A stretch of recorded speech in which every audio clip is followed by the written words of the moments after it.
आप लास्ट तक जरूर देखेंगे वीडियो को। छोटी छोटी वीडियो होगी। आज का पहला पार्ट है हमारा, मतलब पार्ट 1 से स्टार्ट किए हैं हम लोग। सबसे पहले हम लोग डिस्कस करेंगे भारत के बारे में, भारत का परिचय क्या है।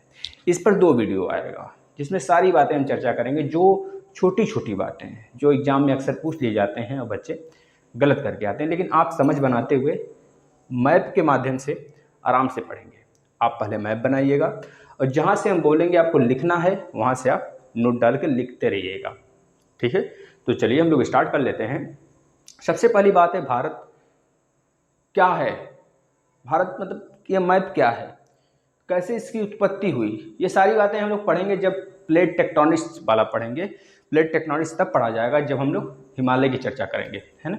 आज स्टार्टिंग है, बेसिक है, तो ये बेसिक से स्टार्ट कर लेते हैं। हमारा भारत एक महान देश है दोस्तों। कैसा देश है? महान देश है, सभी लोग जानते हैं, क्योंकि इसमें बहुत महान पुरुषों का जन्म हुआ और इस वजह से कह लीजिए हम भारत को एक महान देश की संज्ञा देते हैं। और सबसे पूरे विश्व का सबसे शांति प्रिय देश के नाम से भी हम भारत को अपने जानते हैं, ठीक है। इसकी सभ्यता एवं संस्कृति उतनी पुरानी है जितनी स्वयं मानव जाति का अस्तित्व है। जब से मानव जाति का अस्तित्व स्टार्ट हुआ है तब से लेकर अगर देखा जाए इसकी सभ्यता और संस्कृति अगर खुदेड़ी जाए तो तब से लेकर आज तक में वही चीज़ें हमको दिखती हैं, झलकती हैं। आप इंडस वैली सिविलाइजेशन ले लीजिए और आज के मानव का कंपैरिजन कर लीजिए तो देखेंगे बहुत सारी चीज़ें आपको सेम पाई जाएंगी। वहाँ पे भी उस समय बहुत ज़्यादा पूजा पाठ भी होता था, मुद्राएं थी, नृत्य थे, मतलब किसानी खेती वगैरह सब कुछ होता था, व्यापार होता था। मतलब उस समय भी जो हमारी सभ्यता थी पूरी बिल्कुल एक सुसंगठित पूरी व्यवस्था थी और आज भी लगभग वही चीज़ है। दूसरी बात, अभी लिखिएगा मत, जब हम बोलेंगे जहाँ से आपको लिखना है, पहले परिचय थोड़ा सा सुन लीजिए। इसकी विशालता, मतलब जो इसका विशालता है दोस्तों, इसकी विशालता के कारण ही, इसकी महानता के कारण इसे हम उपमहाद्वीप की संज्ञा देते हैं। किसकी संज्ञा? उपमहाद्वीप। महाद्वीप तो है ही, उपमहाद्वीप, महाद्वीप में भी उपमहाद्वीप, है ना। इस वजह से अगर पूछा जाता है भारतीय उपमहाद्वीप में कितने देश आते हैं तो आप बताएंगे भारतीय उपमहाद्वीप में भारत के साथ जितने भी देश लगे हुए हैं, भारत देश के साथ, अपने प्रिय भारत देश के साथ जितने भी देश लगे हुए हैं, बॉर्डर शेयर करते हैं, सब भारतीय उपमहाद्वीप में आ जाते हैं। कौन कौन से? अफगानिस्तान जो कि लद्दाख से अपना बॉर्डर शेयर करता है, पाकिस्तान जो कि जम्मू कश्मीर लद्दाख जो कि पश्चिमी वाले इलाके में बॉर्डर शेयर करता है। इसके बाद आपका इधर आ जाता है दोस्तों श्रीलंका, यहाँ पे देख रहे हैं श्रीलंका। इधर नीचे मिनिकॉय तो अपना ही पार्ट है, मिनिकॉय के नीचे मालदीव। इधर देखेंगे बंगाल की खाड़ी वाले में बांग्लादेश हो गया, भूटान हो गया, नेपाल हो गया, चाइना हो गया और म्यांमार हो गया। ये आ जाते हैं हमारे भारतीय उपमहाद्वीप में। इस वजह से भारतीय उपमहाद्वीप में जो सबसे बड़ा देश है वो अपने भारत को देखा जाता है दोस्तों। ये एशिया महाद्वीप के दक्षिण भाग में स्थित है। जो हमारा भारत है पूरे एशिया में अगर देखा जाए तो दक्षिण भाग में स्थित है। अभी आपको पूरे ग्लोब में भी बताएंगे पूरे ग्लोब में हमारे भारत की स्थिति क्या है। तो अभी तो आपने देखा पूरे उपमहाद्वीप में भारत की स्थिति क्या है, फिर आपने देखा महाद्वीप, यानी कि जो आपका एशिया महाद्वीप है, जो पूरे विश्व का सबसे बड़ा महाद्वीप है, उसमें भारत की स्थिति क्या है दोस्तों? दक्षिणतम है, सबसे दक्षिण में स्थित है, दक्षिण भाग में स्थित है। ये इसे दक्षिण एशिया के या फिर दक्षिण एशिया के नाम से जाना जाता है। ये चीज़ आप नोट कर लेंगे अगर नोट करना चाहते हैं तो, अगर भूल सकते हैं तो नोट कर लेंगे। ये विश्व का एक इकलौता ऐसा देश है दोस्तों, आपको पता है पूरे विश्व में तीन आपके जो महासागर हैं बहुत फेमस हैं, बहुत, वैसे तो 5 हैं लेकिन 3 की संख्या बहुत ज़्यादा होती है। जैसे कि प्रशांत महासागर पहले स्थान पर है, जो कि पूरे विश्व में, पूरे धरती पर सबसे ज़्यादा क्षेत्रफल यही रखता है आपका प्रशांत महासागर।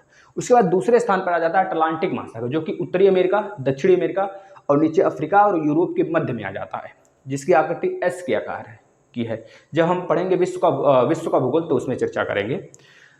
अब तीसरे नंबर पर आ जाता है आपका हिंद महासागर। हिंद महासागर जो है दोस्तों भारत के दक्षिण में स्थित है। जो हिंद महासागर का सबसे बड़ा द्वीप है उसे मेडागास्कर द्वीप के नाम से जानते हैं। इसे नोट कर लेंगे अगर नोट करना है तो, ठीक है ना। और हिंद महासागर का ये पार्ट है आपका लक्ष्य, मतलब अरब सागर, मतलब कि अरब की खाड़ी और ये बंगाल की खाड़ी वाला क्षेत्र जो है पूरा, यहाँ पे जो पानी वाला बॉडी है यह वाला और यह वाला, ये पूरा हिंद महासागर का ही हिस्सा है। भारत जो है बीच में ऐसे धंसा हुआ है, और वह मतलब भारत धंसा नहीं, भारत तो आया हुआ है सरक के। इसको हम बताएंगे किस प्रकार से भारत की उत्पत्ति हुई है। और इधर है अरब सागर, इधर है आपका बंगाल की खाड़ी यानी बंगाल सागर, बंगाल की खाड़ी का सागर कह लीजिए। ये दोनों हिंद महासागर के ही पार्ट हैं और हिंद महासागर हिंदुस्तान के नाम पे पड़ा है। इसी वजह से हम कहते हैं इकलौता ऐसा देश भारत ही है जिसके नाम पर कोई सागर का नाम है दोस्तों, ठीक है ना, ये चीज़ याद रख लेंगे।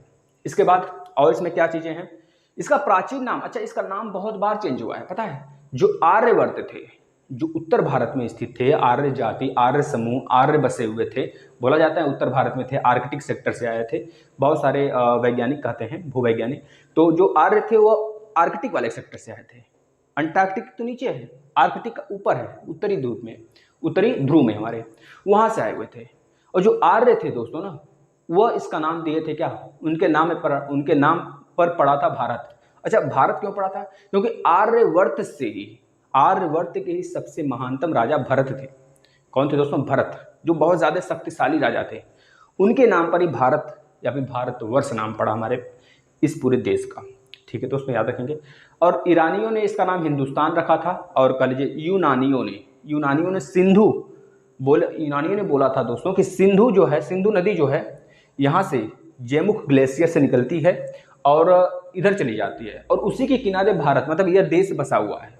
तो इस वजह से सिंधु नदी के किनारे, मतलब सिंधु नदी को उन्होंने इंडस नाम दिया यूनानियों ने, और भारत को क्या नाम दे दिया, इंडिया नाम दे दिया। तो याद रखेंगे, इंडिया यूनानियों ने बोला है और ईरानियों ने हिंदुस्तान बोला है, और भारतवर्ष आर्यों ने बोला है। ये बातें पूछी जा सकती है। अब आ जाते हैं पॉइंट पे। अच्छा भारत की आकृति आपको कैसी दिख रही है, चतुष्फलकी दिख रही है कि नहीं, देखिए इस प्रकार से कुछ दिख रहा है ना, ऐसे भारत की आकृति कुछ ऐसे दिख रही होगी दोस्तों, देखिए आप खुद देखिए, इस प्रकार से ऐसे नीचे की तरफ आया हुआ है। तो याद रखिएगा, अगर भारत की आकृति पूछता है तो बताएंगे चतुष्फलकी है भारत की आकृति। कैसी है, चतुष्फलकी है। अब हम यहाँ पे आपको बताते हैं दोस्तों कि यानी कि मैप कैसे देखते हैं। अगर आपके पास मैप होगा भारत का, विश्व का, तो मैप कैसे देखते हैं। अगर हम यहाँ पे एक ऐसे लाइन पॉइंट खींच दें, यहाँ पे आपका मध्य बिंदु है, तो यह उत्तर है, यह उत्तर होता है, आपके सर की तरफ उत्तर होता है, और नीचे की तरफ यहाँ पे नॉर्थ लिख लीजिए, यहाँ पे साउथ होता है, और आपके राइट हैंड की तरफ ईस्ट होता है, ठीक है, ईस्ट होता है, और इधर क्या होता है, वेस्ट होता है, एक तरफ बच गया जो, यह चीज होता है। इस प्रकार से मैप देखते हैं, याद रखेंगे। तो पूरे एशिया में तो भारत की स्थिति साउथ में है, तो पूरा एशिया में अगर देखेंगे तो एशिया में साउथ है, याद रखेंगे। अभी भारत की स्थिति बताएंगे आपको, पूरे ग्लोब में क्या स्थिति है भारत की, ठीक है। अब यहाँ पे एक चीज आप समझिएगा, जो भारत है हमारा, अगर भारत को मिडल पॉइंट मान ले बीच में, तो इस साइड और इस साइड, यानी कि ईस्ट की तरफ और वेस्ट की तरफ कौन कौन से पार्ट पड़ते हैं, कौन से प्रायद्वीप पड़ते हैं, यह क्वेश्चन आया था। तो बता देंगे, भारत के जो दोस्तों पूर्व में, भारत के पूर्व में, इधर पूर्व की तरफ कौन सा प्रायद्वीप है, इंडो चीन प्रायद्वीप है, इंडो चाइना प्रायद्वीप पड़ता है, ये चीज याद रखेंगे। और अरब सागर की तरफ यानी कि पश्चिम में अगर अरब सागर है तो अरबी प्रायद्वीप, कौन सा, अरबी प्रायद्वीप, क्योंकि यहाँ पे अरब के बहुत सारे खाड़ी देश हैं, अरबी देश जिसे बोलते हैं, कतर हो गया, ओमान हो गया, है ना, समझ रहे हैं, और आपके सऊदी अरब हो गया, ईरान हो गए, ये सब अरबी देश हैं, खाड़ी देश के नाम से जाने जाते हैं। इस वजह से इस पूरे सागर का नाम अरब सागर पड़ गया है, यानी कि अरब की खाड़ी पड़ गया है, ये चीज याद रखेंगे, ठीक है। अब यहाँ पे हम चर्चा स्टार्ट करते हैं, ठीक है ना। भारत का क्षेत्रफल कितना है, कौन बताएगा। भारत का क्षेत्रफल अगर आपसे पूछा जाता है तो सिंपल सा है, देखिए रटना नहीं, आराम से समझते चलेंगे, सारी चीजें मैप आपके सामने है, हम एक एक पॉइंट आपको दिखाते चलेंगे, मैप से समझाते चलेंगे, ठीक है। 2 पार्ट में ये चीज आपका खत्म होगा, तो आराम से पढ़ते चलिए विधिवत अच्छे ढंग से। आज मतलब अगर आप पूरे क्लासेस कर लेंगे, कम से कम नहीं तो 80 या 90 क्लास आएंगे, ठीक है, बिल्कुल फ्री आपको दिया जाएगा। तो अगर 80-90 क्लास आप ज्योग्राफी के कर लेते हैं, इंडियन ज्योग्राफी के दोस्तों, इसके बाद कहीं से कुछ भी पढ़ने की जरूरत नहीं है, ठीक है, चाहे जिस भी एग्जाम में बैठिए।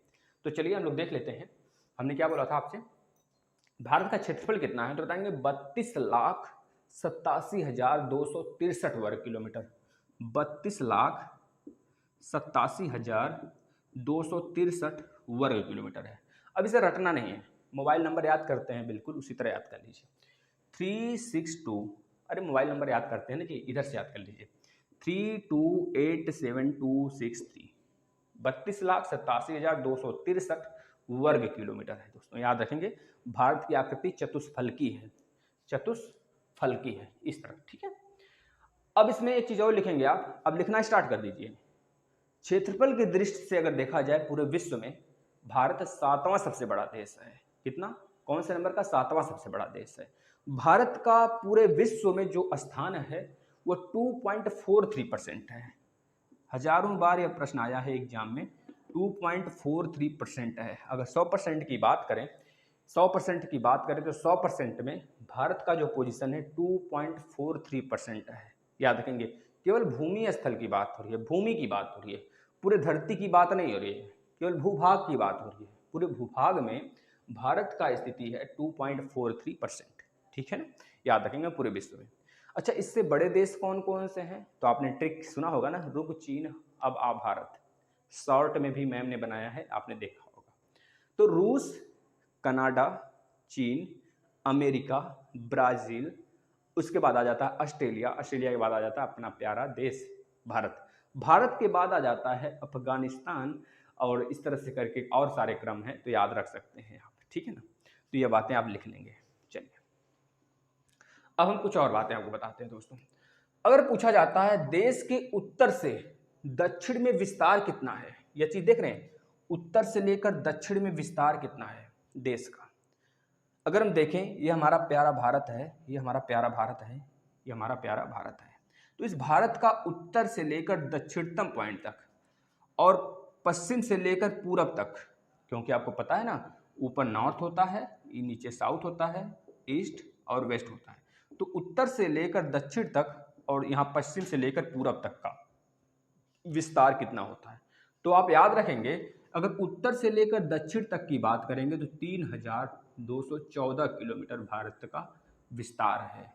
अगर बात करेंगे पूर्व से लेकर पश्चिम तक या फिर पश्चिम से लेकर पूर्व तक कितना है, तो 2933 किलोमीटर, यानी कि 2933 किलोमीटर। तो किसी एग्जाम में यह पूछ लिया था, भारत का उत्तर से दक्षिणतम विस्तार ज्यादा है या फिर पूर्व से पश्चिम का विस्तार ज्यादा है, तो आप बता देंगे भारत की जो विस्तार है वो उत्तर से दक्षिण का ज्यादा है, उत्तर से दक्षिण का ज्यादा है। और एक एग्जाम में यह भी प्रश्न बना था दोस्तों, पीसीएस लेवल तक के एग्जाम में एक प्रश्न बना था आपके, और यह सुपर टेट में भी आया था एक प्रश्न, हम बता रहे हैं, आपसे पूछा गया था भारत का जो विस्तार है ना, उत्तर से दक्षिण का और पूर्व से पश्चिम का, उन दोनों का अंतर कितना है। बेहतरीन प्रश्न है, लेकिन अब खैर पुराना हो गया है, यह बार बार छोटे मोटे एग्जाम में भी पूछ चुका है। तो 4 - 3 1 होगा, 11 - 3 8 हो जाएगा, 8 2 10 11, यहाँ पे बचा 11, 11 में से 9 जाएगा तो कितना हो गया, 11 में से 9 जाएगा तो 2 बचेगा। 281 किलोमीटर अंतर होगा भारत के उत्तर से दक्षिण का विस्तार से माइनस करेंगे पश्चिम से पूरब के विस्तार से, तो 281 किलोमीटर होगा। यही उस ऑप्शन में दिया था, आपका राइट आंसर है, ठीक है। अगर यह नहीं दिया होता है तो इसमें अगर 281 पॉइंट समथिंग दिया रहता है तो वो भी आप सही कर देंगे, है ना, या फिर 280 भी कुछ दिया रहता है तब भी आप सही करेंगे। अब देखिए, अगर हम ग्लोब बनाते हैं, यह ग्लोब, ये देखिए ग्लोब है, वैसे हम विश्व का भूगोल जब पढ़ाएंगे इंडियन ज्योग्राफी खत्म होते ही, तो उस पर भी हम अच्छे से काम करेंगे, वर्क करेंगे, ठीक है ना। अब आपको पता है पूरा भूमध्य रेखा पूरे अर्थ के बिल्कुल बीच से हो जाता है, जिसे हम क्या कहते हैं, भूमध्य रेखा कहते हैं, इक्वेटर, क्या कहते हैं, इक्वेटर कहते हैं। भारत का इक्वेटर 0 डिग्री लाइन, ठीक है, यह भूमध्य रेखा है। और इसके 23.5 डिग्री ऊपर में, 23.5 डिग्री ऊपर में कर्क रेखा पड़ता है, कर्क रेखा, कर्क रेखा पड़ता है। और ऐसे ही यह उत्तरी गोलार्ध है, इधर इधर दक्षिणी गोलार्ध है। इधर अगर भूमध्य रेखा के उत्तर की तरफ की बात करेंगे तो उत्तरी गोलार्ध होगा। अगर नीचे की तरफ की बात करेंगे तो क्या हो जाएगा दोस्तों, दक्षिणी गोलार्ध होगा। तो दक्षिणी गोलार्ध में भी एक लाइन जाती है जिसका नाम है 23.5 डिग्री पर होती है दोस्तों, क्या नाम है इसका, मकर रेखा है। जिस प्रकार से कर्क रेखा भारत के बीचों बीच से होकर गुजरती है, भारत की जीवन रेखा कहा जाता है, उसी प्रकार सेम एक अक्षांश है मकर रेखा, जो कि ऑस्ट्रेलिया के बीचों बीच से होके जाती है, तो ऑस्ट्रेलिया की जीवन रेखा मकर रेखा को कहते हैं। ये चीज याद रखेंगे। इस दोनों रेखाओं के बीच में उष्णकटिबंधीय जोन होता है। कैसा, उष्णकटिबंधीय जोन, मतलब कि बहुत ज्यादा बारिश होना, बहुत ज्यादा उमस पड़ना, बहुत ज़्यादा धूप निकलना, क्योंकि जो सन है, जो सूरज है, इसी के बीच में संचरण करता है। तो हमारे बताने का सिर्फ एक मतलब था, जो हमारा भारत स्थित है, अगर काट देंगे इसे अक्षांशी लाइन कहते हैं। इस प्रकार की लाइन को अक्षांशी लाइन कहते हैं और इस प्रकार की लाइन को देशांतरी लाइन कहते हैं। अगर हिंदी नाम नहीं याद हुआ तो इंग्लिश में याद कर लेंगे, इंग्लिश में आसान है। यह जो अक्षांशी है इसे हम क्या कहते हैं? लैटिट्यूड, क्योंकि लेटी हुई है, लैटिट्यूड। और जो खड़ी वाली है इसे कहते हैं लॉन्गिट्यूड। लॉन्गिट्यूड मतलब खड़ी है, देशांतरी रेखा है, देश के बीच का अंतर है, देशांतरी रेखा। अक्षांश है, अक्षांशी लाइन है। तो हमारा जो भारत स्थित है दोस्तों, कहाँ पर है इस पूरे ग्लोब में? ध्यान से देखिए, हमारा जो भारत एक कर्क रेखा है, या भूमध्य रेखा है, या आपका मकर रेखा है। हमारा जो भारत की स्थिति है दोस्तों, यहाँ पर है। कहीं कहाँ पर है? यहाँ पर है। यानी कि देख रहे हैं भारत के बीचों बीच से कर्क रेखा जा रही है। तो याद रखेंगे, भारत की जलवायु के बारे में भी हम चर्चा करेंगे। तो ये सारी बातें थोड़ा बेसिक हैं, आप याद रखेंगे। अब हम क्या बात कर रहे थे? भारत के भूमध्य रेखा के उत्तर में, भारत के भूमध्य रेखा के उत्तर में भारत का अक्षांशीय लाइन, अक्षांशीय विस्तार क्या है? तो बोलेंगे यहाँ पर है, यहाँ पर क्या है? 0 डिग्री है। 0 डिग्री के ऊपर जाएंगे 1 2 3 इस प्रकार पड़ेगा। तो यहाँ से भी एक लाइन जाएगा जिसका नाम होगा 6 डिग्री 4 मिनट। क्या नाम होगा? 6 डिग्री 4 मिनट होगा, जो कि भारत के अंडमान कहाँ पड़ता है दोस्तों? नहीं, सही है, 6 डिग्री है, ऊपर की तरफ है ना। 6 0 1 2 3 4 इस प्रकार से बढ़ेगा ना, 0 1 2 3 4 5 6 इस प्रकार से बढ़ेगा। तो जो भारत का अक्षांशीय विस्तार है वह 6 डिग्री 4 मिनट से लेकर दोस्तों कहाँ तक है? 6 डिग्री 4 मिनट से लेकर है 37 डिग्री 6 मिनट उत्तरी अक्षांश पे है। ये बात याद रखेंगे। जो 6 डिग्री 4 मिनट है वो भारत के, कल यहाँ पे 6 डिग्री 6 के ऊपर क्या आ जाएगा? 8 आएगा। तो 8 डिग्री 4 मिनट भी होता है। क्या होता है? 8 डिग्री 4 मिनट भी होता है। और जो 8 डिग्री 4 मिनट है ना, वो पड़ जाता है भारत की तमिलनाडु में, तमिलनाडु के कन्याकुमारी। तो अगर आपसे पूछता है भारत के मुख्य भूमि का उत्तरी अक्षांशीय विस्तार बताइए, मुख्य भूमि का, तो आप बताएंगे 8 डिग्री 4 मिनट से लेकर 8 डिग्री 4 मिनट से लेकर 37 डिग्री 6 मिनट तक। 37 डिग्री 6 मिनट यहाँ पे उत्तर में पड़ता है आपके लद्दाख में, क्योंकि अब भारत का जो यूटी है, जो आपका राज्य था जम्मू एंड कश्मीर, अब 2 भागों में टूट गया है। 5 अगस्त 2019 को 2 भागों में टूटा और उस राज्य को यूनियन टेरिटरीज बना दिया गया, यानी कि केंद्र शासित प्रदेश बना दिया गया। तो जम्मू कश्मीर और लद्दाख में यह यहाँ पर जो लास्ट वाला पॉइंट है, लास्ट अक्षांशी उत्तरी अक्षांश है आपका, उसका नाम क्या है? 37 डिग्री 6 मिनट। और मुख्य भूमि का भारत का अक्षांशी बताएंगे कि उत्तर अक्षांशी क्या है दोस्तों? 8 डिग्री 4 मिनट, जो कि तमिलनाडु के कन्याकुमारी में स्थित है। लेकिन अगर आपसे पूछता है भारत की स्थिति द्वीपों सहित अक्षांश से बताइए, तो आपको पता है अंडमान निकोबार थोड़ा सा इससे नीचे आ जाता है, थोड़ा सा नीचे आ जाता है। तो 8 डिग्री के नीचे आएंगे तो 7 6 इस तरह 0 तक जाता है। तो यहाँ पर पड़ जाता है 6 डिग्री 4 मिनट। तो याद रखेंगे, अगर आपसे पूछा जाता है पूरे भारत की उत्तरी अक्षांशी स्थिति बताइए, तो आप कहेंगे 6 डिग्री 4 मिनट उत्तरी अक्षांश से लेकर 37 डिग्री 6 मिनट उत्तरी अक्षांश तक स्थित है, पूरे द्वीपों सहित। लेकिन अगर पूछता है मुख्य भूमि के साथ, तो बताएंगे 8 डिग्री 4 मिनट कन्याकुमारी से लेकर और लद्दाख तक। लद्दाख यह हो गया है ना, तो लद्दाख में 37 डिग्री 6 मिनट तक है। ये बात याद रख लेंगे। यह तो रहा हमारा उत्तरी और दक्षिणी विस्तार, मतलब उत्तर से लेकर, मतलब यहाँ से उत्तरी अक्षांश में भूमध्य रेखा के ऊपर की तरफ उत्तरी अक्षांश भारत कहाँ पर स्थित है। अगर ये ग्लोब है तो ग्लोब में देख रहे हैं आप ना, भारत यहाँ पर स्थित है। अगर ये हमारा 4 भाग में बट रहा है, आपको पता है, तो ये हमारा क्या है? ये हमारा है, देखिए, ये हमारा नॉर्थ है, ये हमारा साउथ है, ये हमारा ईस्ट है और ये हमारा वेस्ट है। तो भारत की स्थिति नॉर्थ ईस्ट में होगी, नॉर्थ ईस्ट। तो भारत का पूरे ग्लोब में जो स्थिति है दोस्तों, वो नॉर्थ ईस्ट में है। इस वजह से इसका नॉर्थ अक्षांश यानी कि उत्तरी अक्षांश की बात हो रही है। अब हम बात करते हैं देशांतर का।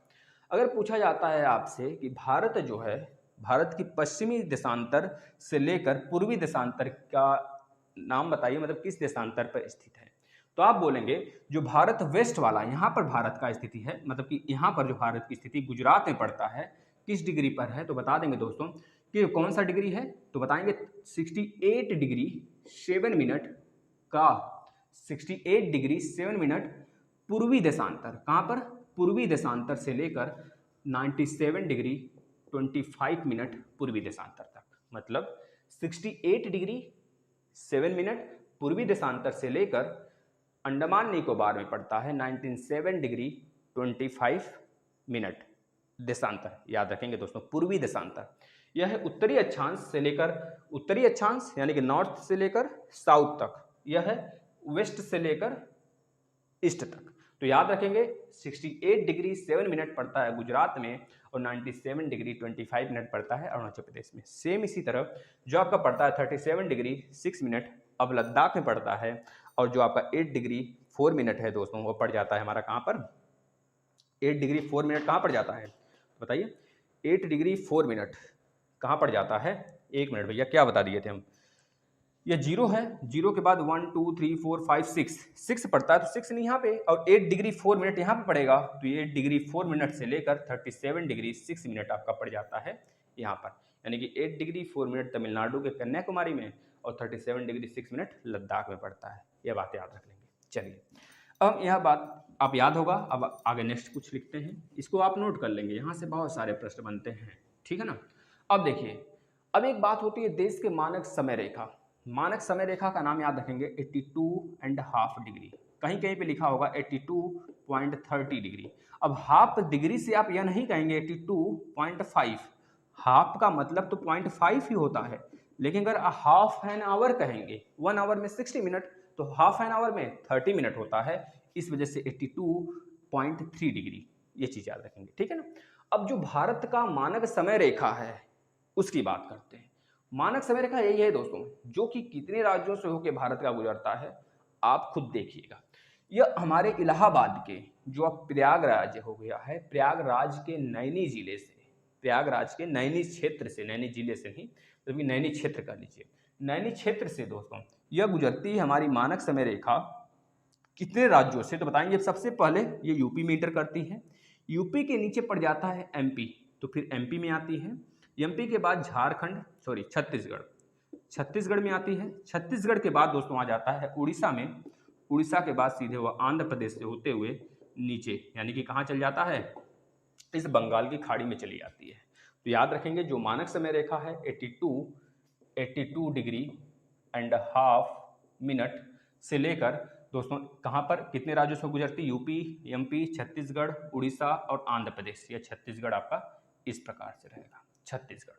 तो ये 5 राज्यों से होकर गुजरती है आपके मानक समय रेखा, जिसका नाम है 82.5, याद रखेंगे दोस्तों। 82.5 जो है अगर कहेंगे यह ग्रीनविच समय से कितने दूर है, तो ग्रीनविच समय लाइन जो है दोस्तों वह पड़ जाता है हमारे लंदन में, अंडमान ब्रिटेन के कैपिटल लंदन शहर में, है ना। लंदन शहर में एक स्थान है ग्रीनविच नाम का, तो ग्रीनविच नाम से एक शहर है, उसी के नाम से वहां से एक 0 डिग्री की लाइन गुजरती है। 0 डिग्री कौन सी दोस्तों? 0 डिग्री, इसे क्या कहते हैं? समय रेखा। तो 0 डिग्री समय रेखा गुजरती है। 0 डिग्री समय रेखा से पूर्व की तरफ, भारत की तरफ पड़ता है पूर्व की तरफ, तो भारत 0 डिग्री से 82.5 डिग्री के बीच में 5.5 घंटे का समय होगा, 5.30 यानी कि 30 मिनट, इतने घंटे का समय होता है।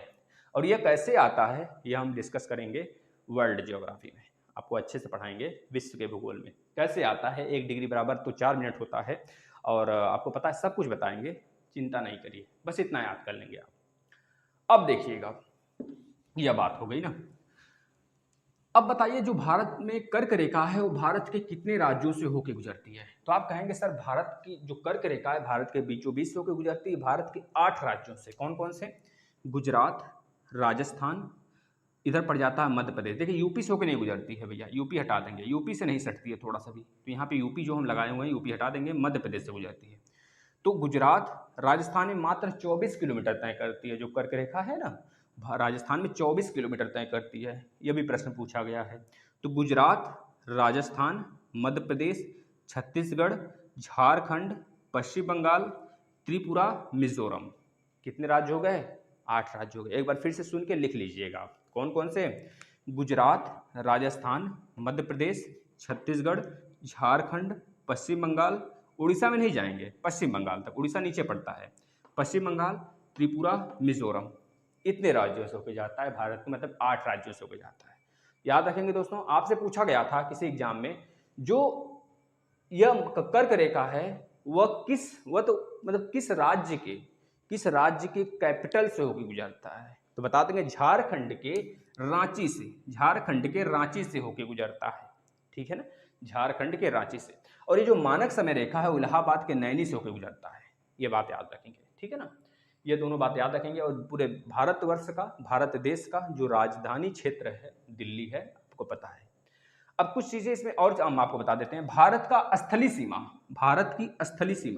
इसके बाद नेक्स्ट पार्ट लेकर आएंगे। भारत की स्थली सीमा की बात करें, लंबाई की बात करें तो 15,200 किलोमीटर है, 200 किलोमीटर, इसको लिख लेंगे।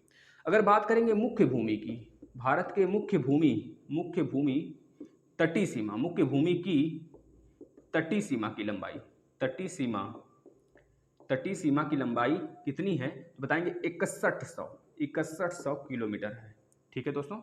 अगर बात करेंगे भारत के मुख्य भूमि, जो तटीय भाग है भारत का, उसके साथ जो द्वीप है, लक्षद्वीप है, अंडमान निकोबार है, इधर मिनिकॉय है, सबको अगर जोड़ दें तब कितना हो जाएगा भारत का पूरा तटीय सीमा? तो बताएंगे 7500 दोस्तों, 7516.6 किलोमीटर यह होगा, किसके साथ? भारत के द्वीपों सहित। अब अगर पूछा जाता है पूरे भारत का बाउंड्री कितने किलोमीटर में फैला हुआ है, तो बता देंगे दोस्तों 7516.6 किलोमीटर प्लस 15,200, इसको ऐड कर दीजिए, कितना आ जाएगा? 7, यानी कि 22,716.6 किलोमीटर, वर्ग किलोमीटर। यह सब का सब जो है आप वर्ग नहीं दोस्तों, ये क्षेत्रफल थोड़े है, केवल किलोमीटर में है, किलोमीटर में होगा ना, 716, यानी कि 22,716.6 किलोमीटर में भारत का पूरा यह बॉर्डर है, ये चीज याद रखेंगे। अब हम आपको थोड़ा सा कुछ बताते हैं, ध्यान से सुनिएगा, फिर इसके बाद नेक्स्ट पार्ट में आते हैं। भारत जो है दोस्तों कितने देशों से बॉर्डर शेयर करता है? तो बताएंगे बांग्लादेश, म्यांमार, भूटान, नेपाल, चाइना, पाकिस्तान और अफगानिस्तान। ये तो भारत के जो ऊपर वाले हो गए राज्य, उसके साथ। अब कितने राज्य हैं जो कि इन देशों से बॉर्डर शेयर करते हैं भारत के? तो बता देंगे गुजरात पाकिस्तान से शेयर करता है, गुजरात, राजस्थान, पंजाब, जम्मू एंड कश्मीर, लद्दाख, हिमाचल प्रदेश, उत्तराखंड, यूपी, बिहार के बाद पश्चिम बंगाल के बाद असम के बाद अरुणाचल प्रदेश के नीचे आ जाता है नागालैंड के नीचे मणिपुर, फिर अगेन यहाँ पे आ जाता है मणिपुर के बाद मिजोरम, त्रिपुरा, मेघालय, ये चीज रखेंगे। अब भारत की तटीय राज्य कितने हैं? तो बोलेंगे 9 हैं। कौन कौन से सर? बताएंगे गुजरात के नीचे महाराष्ट्र के नीचे गोवा के बाद यहाँ पे कर्नाटक के बाद केरल के बाद दोस्तों यहाँ पे आ जाता है आपका तमिलनाडु के ऊपर आंध्र प्रदेश के ऊपर आ जाता है उड़ीसा के ऊपर पश्चिम बंगाल। इस तरह से अब सारी बातें हम नेक्स्ट वीडियो में बताएंगे आपको। अगर इतनी चीज़ें समझ में आई हो तो आप लिख लीजिए, यहाँ से प्रश्न बनते हैं। ठीक है दोस्तों, नमस्कार।